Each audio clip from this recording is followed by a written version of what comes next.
Right, I told you last week that I've written to all of our widows. I've had one response so far from Jill Loftus, who seems to be doing very well. I'll tell you what she said. Dear Tim, thank you for your kind and thoughtful letter. I'm absolutely fine and I'm well catered for with local shops and pharmacies.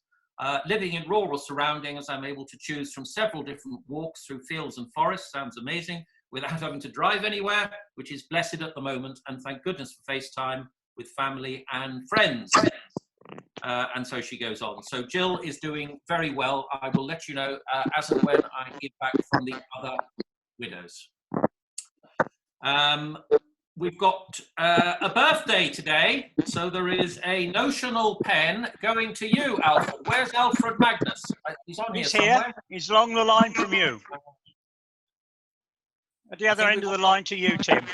I think we've all got different lines. I can't see Alfred Oh, right. on my system anymore. I did see him earlier. Anyway, Alfred, very happy birthday. And this is your notional Rotary Club of London pen. Last week it was Brian Sluice's birthday. Brian, we wished you a happy birthday in your absence, and you got a notional pen last week. So happy birthday to you. Thank you very much. Did you have a good one? It was lovely, thank you. All right. Okay. Last week we launched the Rotary Club of London appeal, lockdown appeal. And thank you very much to those of you who have given to it so far. I'll remind you that the monies raised are going to a charity, a St Mary's Hospital charity called their COVID-19 Relief Fund, which goes directly to assisting their own NHS workers and also vulnerable COVID-19 patients that they receive into their hospital. So two very good causes. And if you can give, please give. All you have to do is to put money into the Rotary Club of London Charitable Trust. If you pay tax and you're happy to sign a gift aid form, that of course gives an extra 25% on top of the amount that you give. You give £100, £125 we have to give. So please remember, if you regularly come to our meetings, you are saving £26.50 for lunch. You're saving whatever you pay for travel and whatever you put into the charity collection. So please, if you feel inclined to give to this very good cause, do please give. And it goes to the charity account, not to the normal Rotary Club of London account. So far, we have raised £1,200, which is very good. In 1 week, £1,200. That's very, very encouraging. All right, I'm going to now introduce our speaker, our very own Stephanie. Stephanie, you're there, you're smiling, you're here, fantastic. Yes, I'm here. You know Stephanie because very often she assists House in checking in. So you will have met her on a number of occasions in the last few months at check-in. Now, Stephanie is one of 6 children born and raised in Paris from Congolese parents. At 7, she was borrowing her mother's fabrics, making clothes for dolls and selling them to friends at school. Full of energy, her parents always kept her busy, and Stephanie was trained in classical dance, gymnastics, ballet, modern and street jazz dance, and triathlon, where she won a number of regional medals along the way.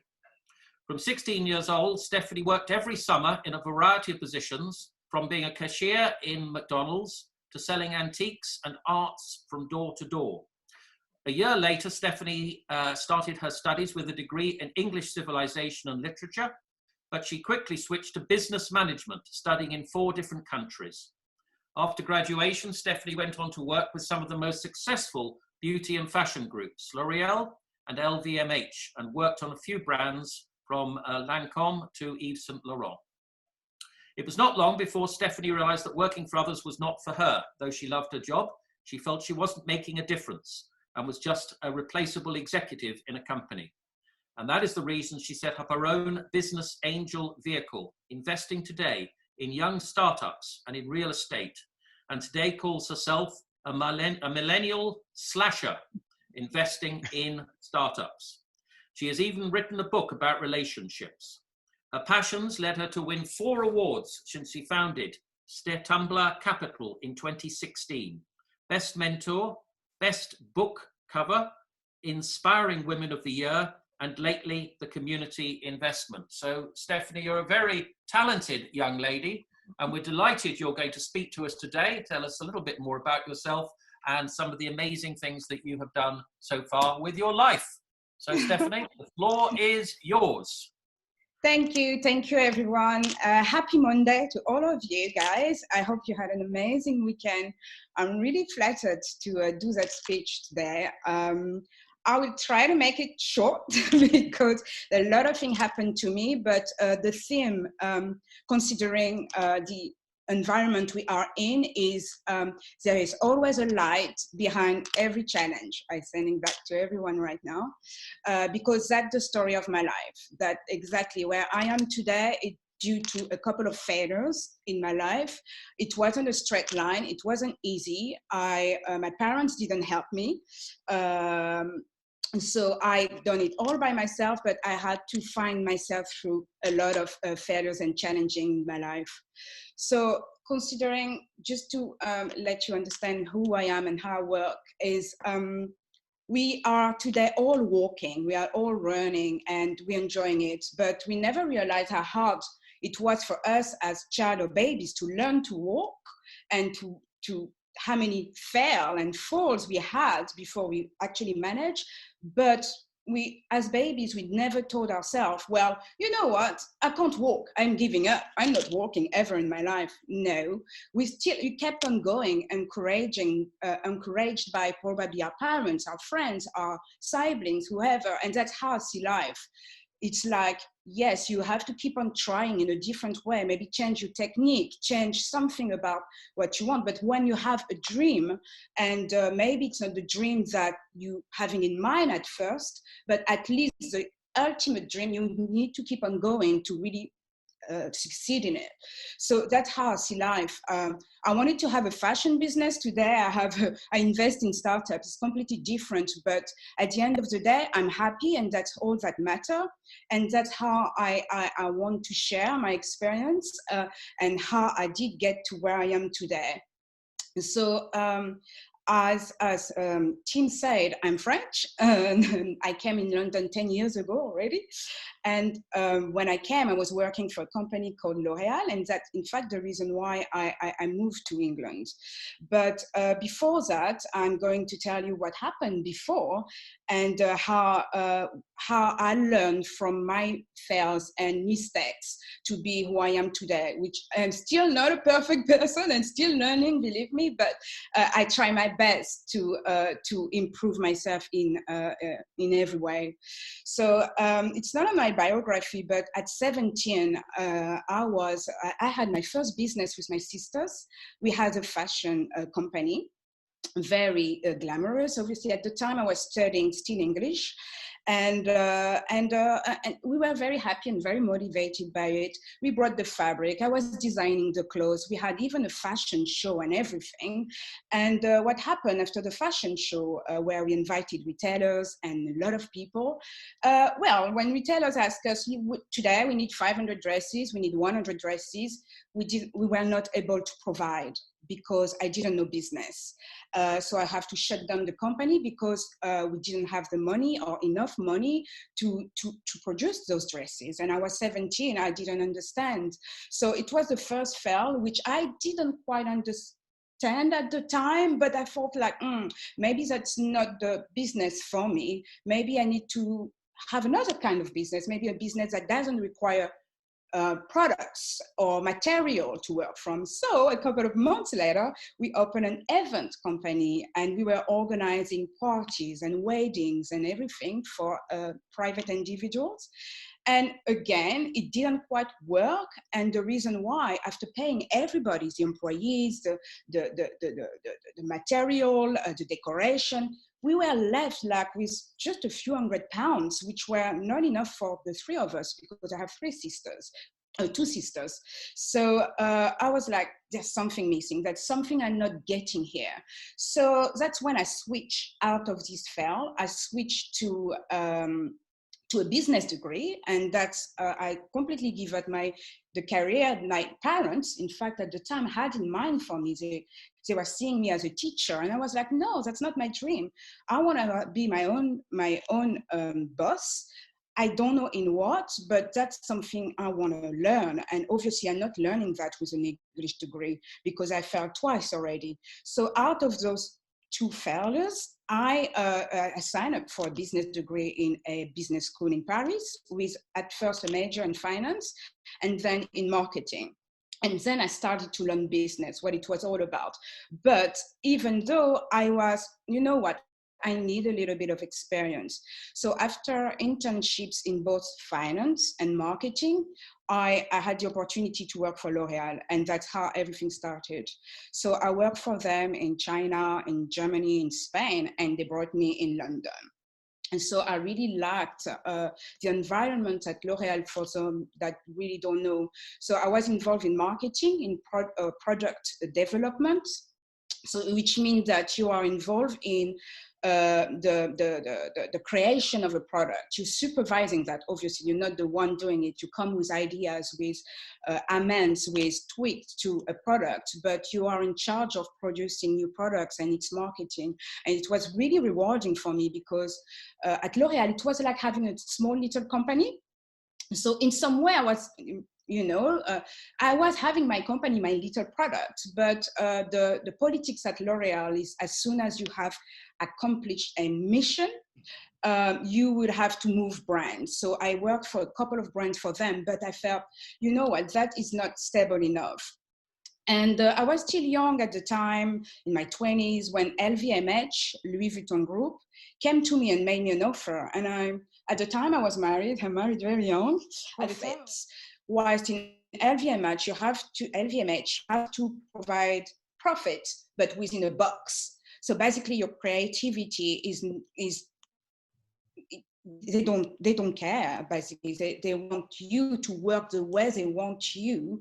They want the product to be. And at the time, I was working on very difficult brands in the UK. They were barely making money, whilst all around the world they were making a lot of money. And I wanted to copy the strategy. It didn't work out.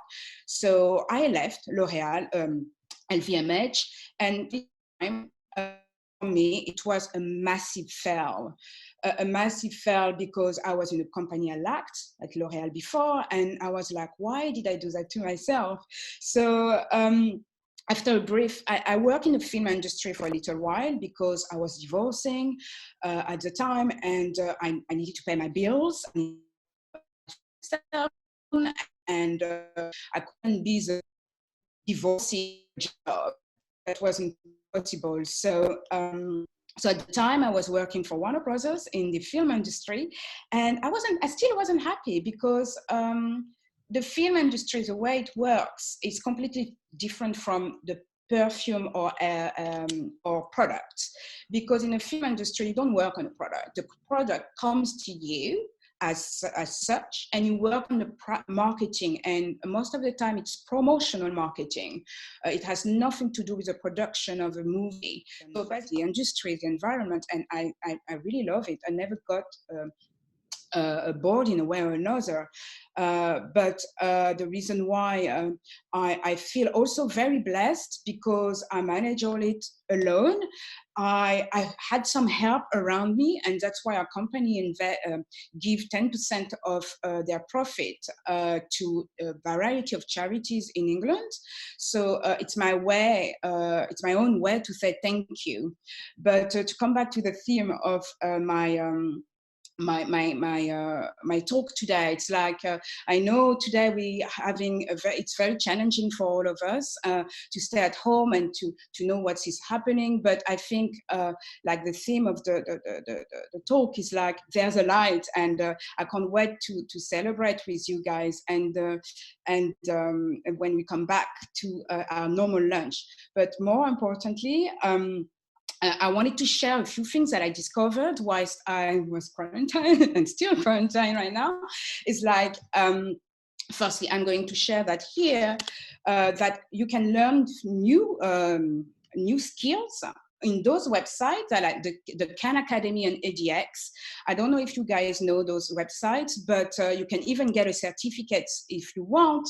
And those websites are totally free studies. You learn new things like psychology or even French if you want, or philosophy, and there's a lot of little things to do. But don't forget also to always check on your fellow Rotarians as well, but friends and all everyday calling at least a friend that you haven't spoken for a while, which I am also doing, and maybe find a new activity. Like I've been painting recently. It's not really, really good, but painting, or you can, there's so many things and material to use online, like on YouTube. I'm not going to my Pilates anymore, so I needed to find a new way to exercise. So I'm doing that online as well. I can share some tips as well. Or, you know, also apps that can help you to learn a new instrument or improve your skills. I haven't played the piano for ages, and I'm on an app where I'm improving myself right now. So, and that makes me very busy. And that's what I wanted to share with you, that we all are hoping for this situation to end. And thank you for listening. And I'm open to any question, and have an amazing week. Stephanie, okay, let's be clear, because you've described yourself as an angel. So if I'm a young person, or maybe I don't have to be a young person, but I have an idea relating to the fashion world or beauty world or whatever it is, I come along to you or to your organization with that idea. Is that how it works? Yes. And you assess me, or who assesses my idea? We have different stages that are in place. I don't do that first. No, I do that first. Sorry, I do that first. I look at the figures and everything. I have to remove the thing fashion. I don't invest in fashion and beauty, weirdly. Anything else but this, for personal reasons and for experience as well, unless there's an innovation behind the product. But most of the time we don't. But I look first at the first ratios and see if there's potential. I look at the business plan of the pitch. And in fact, when someone comes to me, we ask for a list of documentation. My assistant does that for me. And upon reception, I have a look, and I decide if I want to meet that person face to face. Okay, so it's like Dragon's Den. A single woman Dragon's Den, is that right? Yes, I have a team behind me, but it's more or less the same, yes. And then do you invest in the company, or do you just arrange loans from this financier? No, I invest in the company, yeah. So you buy a share of the company. So it is like Dragon's Den. You would say, the process is the same, yes. So you are now involved at this moment in time in all sorts of different companies that you have approved of since you started this exercise. Is that right? Yes. Some are more self-sufficient than others, but some were very like in pain. Like, for example, I have a matchmaking agency, and they're doing face-to-face meetings, so and arrange face-to-face dates. So it was very, very hard for them to find new ways to arrange that. But what we've done video dating, and we have also a number of packages for people, because what we realize, a lot of singles come to us for advice, and I'm not talking dating advice, but psychological advice, because they suffer from what we call right now existential stress, anxiety stress, which is due to the quarantine, which means that they asking themselves why they're on earth, why they're single, why they didn't make the right choices, why they don't have kids. And that is a big thing right now, that we have a lot of clients asking for that package, believe it or not. But yeah.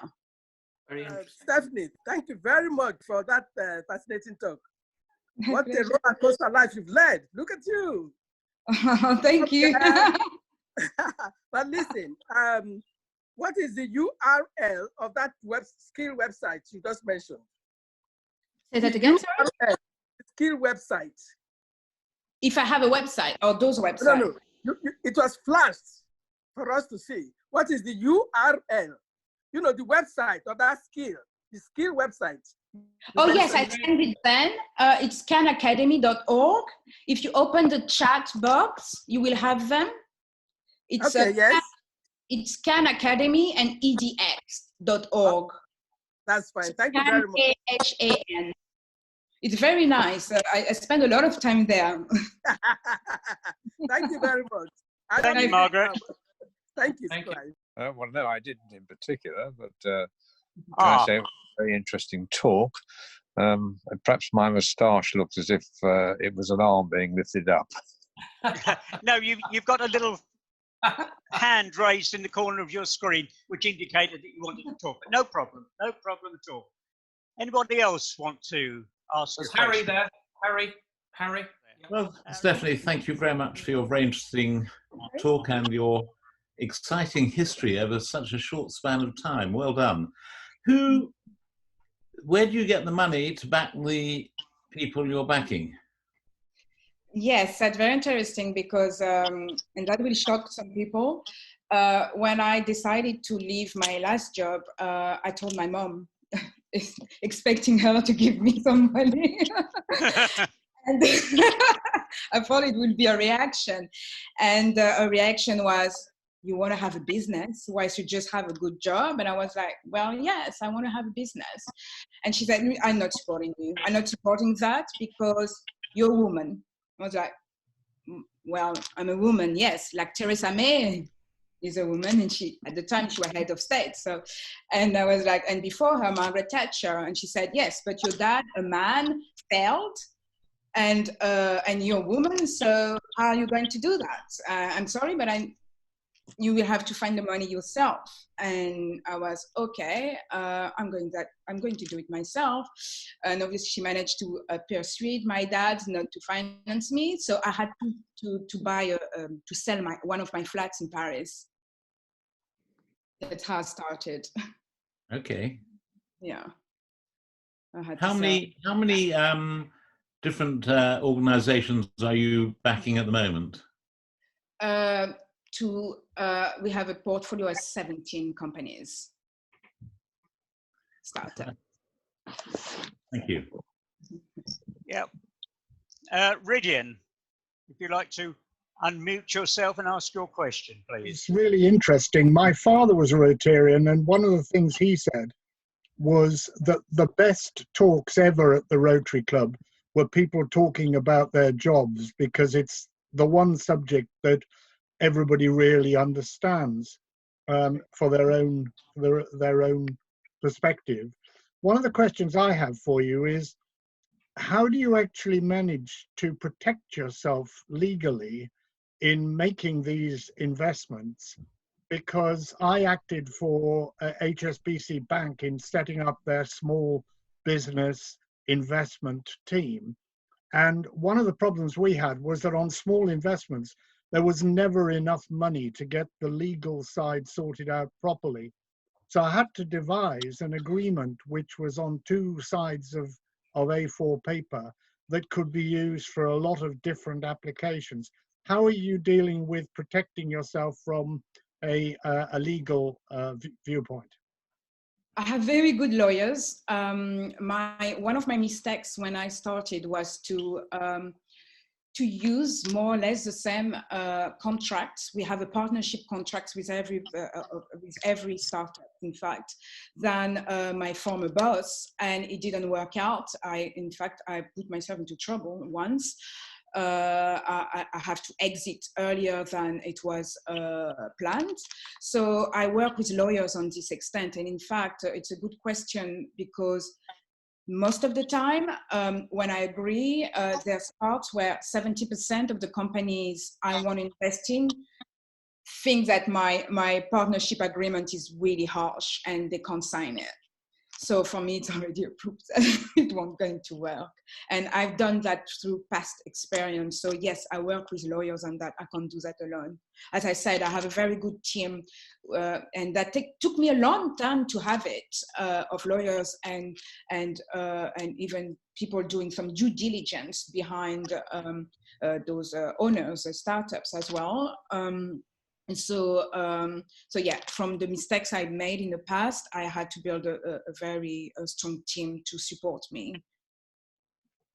Yeah, you raised that very good point that in getting the right agreement, it isn't just getting the agreement right from your viewpoint, it's getting it right from the viewpoint of the entrepreneur that you're trying to invest in. And I think in my legal career, only once did I have a transaction which collapsed because the agreement was too harsh. So it's a very fine judgment to get you protected, but at the same time actually give the freedom for the entrepreneur you're investing in. My old boss always used to say, you have to leave some feathers on the bird so they can still fly.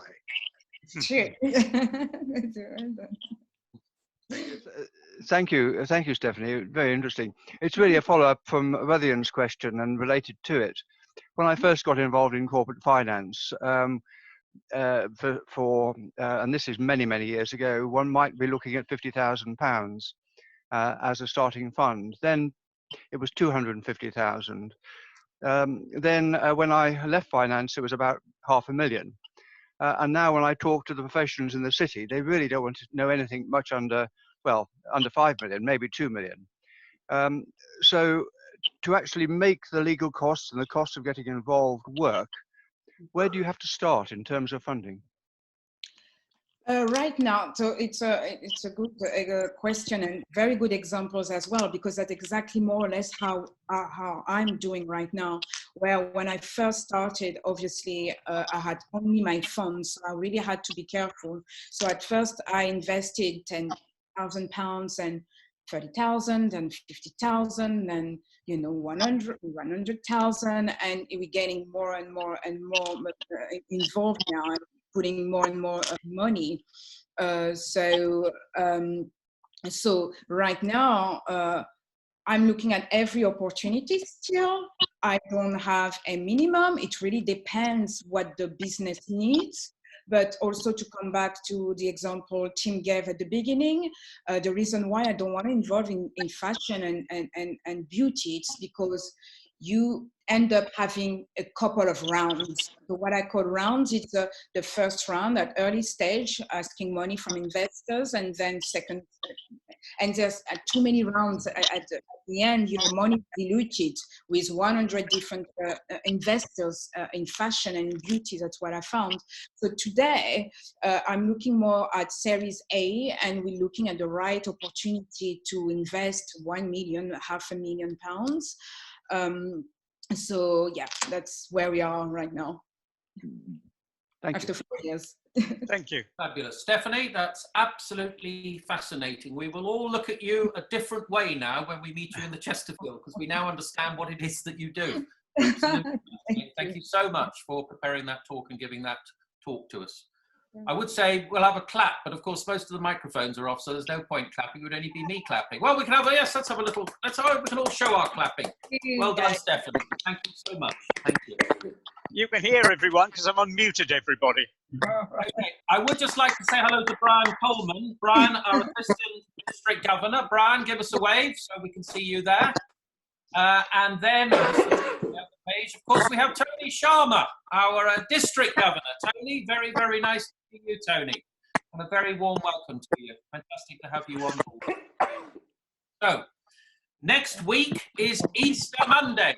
But for the first and probably the only time, we're going to have our normal, well, it's not our normal, our current normal meeting.